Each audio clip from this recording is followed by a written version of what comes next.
வராது என்று பல்லூர் வருட சட்டத்தின் புதிய வடிவமாம் புதிய கல்விக் கொள்கை ஏமாற்று சட்டத்தின் குள்ள கல்வி என்று கூறி குப்பையில் எறிந்தவர். பிஞ்சு பாதங்கள் அதிகம் நடக்க கூடாது என்று அன்னையால் சிந்தித்து ஊருக்கு ஒரு பள்ளியா என உத்தரவிட்டவர். பள்ளி திறந்தால் போதுமா, பசியோடு பிள்ளைகள் படிப்பதப்படி என பக்குவமாய் சிந்தித்து பிள்ளைகளின் பசி போக்க மதிய உணவு திட்டம் செய்யும் மகத்தான திட்டத்தை தந்தவர்.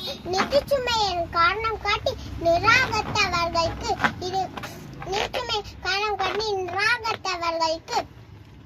பிச்சை எடுத்தாவது கல்வி கொடுப்பேன் என்று அதிகாரிகளுக்கு கட்டளையிட்டவர். ஆண்கள் உச்சப்படுத்தி விடுவார்கள் என்று பெண்களே அசல் என்று பெரியார் சிந்தனையை நிறைவேற்றியவர்.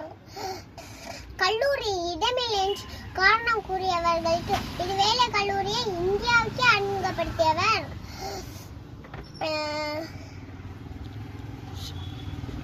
விருதுப்பட்டியில் பிறந்த வீர தமிழன் சிவகாமி அள்ளி பெற்றெடுத்த சிந்தனை சிகரம் நேர்மையின் அடையாள் மேலுமே இந்த அவதாரம் தருணி போற்றும் தமிழ் தலைவன் காமராசர் என்று பெயர் அல்ல, 2000 கல்வி வரலாற்றின் அடிமை விலங்கி உடைத்த ஆற்றல் மிக்க நாயகன்.